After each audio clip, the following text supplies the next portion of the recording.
وزیر اعظم شہباز شریف کی جاتی عمرہ میں پارٹی صدر نواز شریف سے ملاقات، ملکی سیاسی صورتحال سمیت اہم امور پر گفتگو۔ ملاقات میں وزیر اعلیٰ مریم نواز بھی موجود تھیں۔ ملاقات کے بعد نون لیگ کا اعلیٰ سطح کا اجلاس، آزاد کشمیر کے نئے وزیر اعظم کے نام پر مشاورت کی گئی۔ شاہ غلام قادر اور طارق فاروق کے ناموں پر غور کیا گیا۔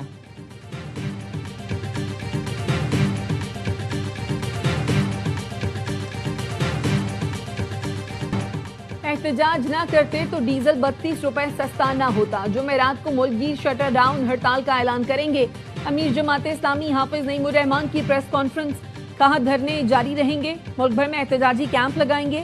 شہباز شریف اور مریم نواز کی حکومت ناکام ہو چکی، مافیاز نے پہلے چینی درآمد کر کے کھایا، اب برآمد کر کے کھائیں گے۔ جماعت اسلامی کے کراچی، لاہور، پشاور میں دھرنے جاری، اسلام آباد میں بھی دھرنوں کا شیڈیول جاری کر دیا گیا۔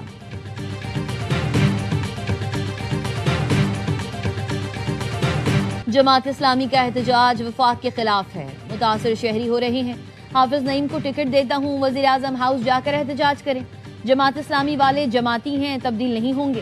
میر کراچی مرتضی وہاب نے مخالفین پر تنقید کے تیر برسا دیے، کہا ایم کیو ایم کی حکمرانی سے پہلے یہ شہر ترقی کر رہا تھا، آپ نے کراچی والوں کو گٹ کے ماوے پر لگا دیا، قلم چھوڑ کر اسلحہ پکڑا دیا، شہر سے اب خطرہ اور خوف ختم ہو گیا تو یہ لوگ بٹوارہ چاہتے ہیں۔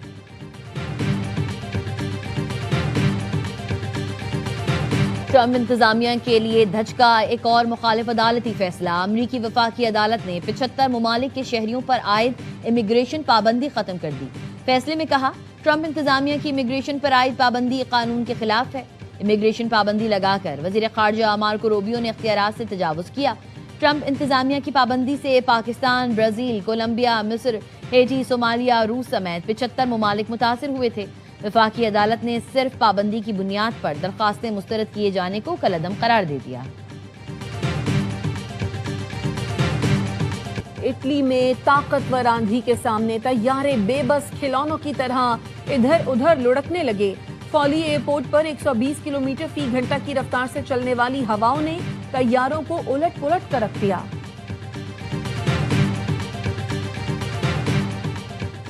کو پیما ڈاکٹر اسما مشتاق کی میت ہیلی کاپٹر کے ذریعے واپس لانے کی اجازت دی گئی۔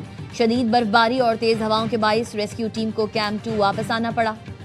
وفاقی وزیر اطلاعات عطا تارڑ کہتے ہیں گلگت بلتستان حکومت اور ایف سی این اے مکمل رابطے میں ہیں۔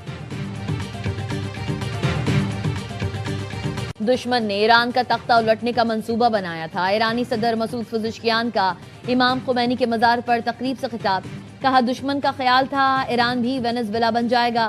ایران کی طاقت اور اتحاد نے دنیا کو حیران کر دیا۔ ایرانی قوم تمام مشکلات کے باوجود ڈٹی ہوئی ہے۔ ہمیں اقتصادی، فوجی اور سیکیورٹی جنگ کا سامنا ہے۔ دشمن ایران پر وحشت ناک پابندی عائد کر رہا ہے۔ امریکہ مسلم ممالک پر ایران سے تجارت نہ کرنے کے لیے دباؤ ڈال رہا ہے۔ غیر منصفانہ جنگ کے باوجود عوام کی خدمت کرتے رہیں گے۔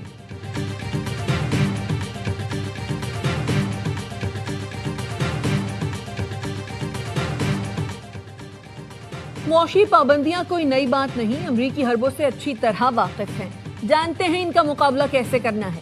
ایرانی وزیر خارجہ عباس عراقچی نے کہا فوجی کارروائی کی دھمکیوں کے بعد دوبارہ پابندیوں کی طرف واپس آنا امریکہ کی بے بسی ہے۔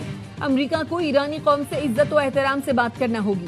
ایرانی قومی سلامتی کونسل کے سربراہ محسن رضائی نے بھی خبردار کر دیا، کہا ایران کے خلاف امریکہ کی معاشی جنگ میں مدد کرنے والے ملکوں کے مفادات کو نشانہ بنایا جائے گا۔ ہم جنگ نہیں چاہتے، لیکن پڑوسی ملکوں نے اقتصادی جنگ میں امریکہ کا ساتھ دیا تو تیل کا ایک قطرہ خلیج فارس یا آبنا ہرمز سے نہیں گزرنے دیں گے۔ مستقبل میں جنگ گزشتہ جنگ سے بالکل مختلف ہوگی۔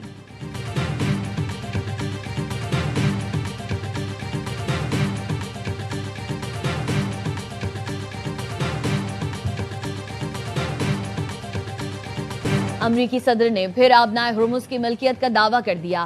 صدر ٹرمپ نے سوشل میڈیا پر آبنائے ہرمز کو نیا امریکی علاقہ قرار دینے والی تصویر پھر شیئر کر دی۔ صدر ٹرمپ نے 18 اگست کو بھی آبنائے ہرمز کو نیا امریکی علاقہ ظاہر کرنے والی تصویر پوسٹ کی تھی۔ صدر ٹرمپ نے 14 اگست کو خطاب میں آبنائے ہرمز کو جلد امریکی علاقہ قرار دینے کا اعلان کیا۔ ملک بھر میں آٹے کی قیمتوں میں اضافہ، ایک ہفتے میں 20 کلو آٹے کا تھیلا 100 روپے تک مہنگا۔ ادارہ شماریات نے اعداد و شمار جاری کر دیے۔ اسلام آباد میں 20 کلو آٹے کا تھیلا 3133 تک پہنچ گیا۔ کوئٹہ میں 20 کلو آٹے کی قیمت 2700، پشاور میں 3100 روپے تک پہنچ گئی۔ کراچی میں 20 کلو آٹے کے تھیلے کی قیمت 3000 روپے تک پہنچ گئی۔ شہر قائد میں سبزیوں کی قیمتوں کو بھی پڑ لگ گئے۔